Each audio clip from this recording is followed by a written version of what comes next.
Love in the Time of Capitalism is a Leverhulme-funded project that launched in 2020 to 2021. I'm Julie Marie Strange, a modern historian at Durham University, and this project represents the outcome and development of 25 years of research into working class everyday life in Victorian and Edwardian Britain. This new project puts the emotional experience of being working class and knowing it at the centre of a story about making a class identity. That sense of being part of something bigger than yourself and belonging to a group with shared interests. Now, as historians, we know a great deal about working class institutions and the people that belong to them. Friendly societies, trade unions, miners' institutes, and so on. And these organisations are pivotal to a story about class. But they represent only a percentage of working people.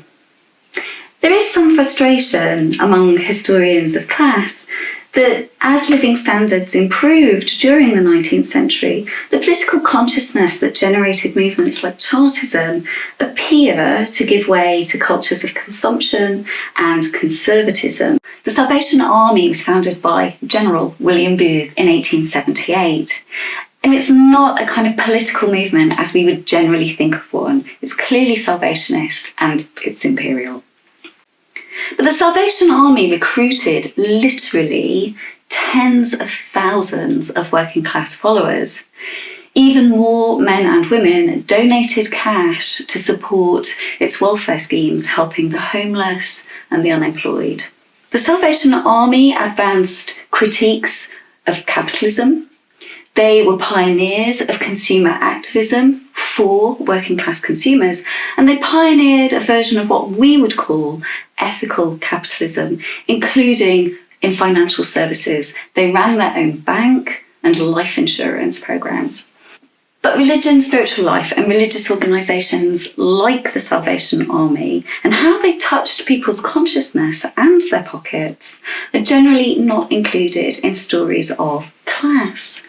When we integrate organisations like this into a story of class, the scope for seeing political consciousness becomes suddenly much greater. During the 19th century, as Britain's colonial and economic reach expanded across the globe, many more people came to Britain to make it their home.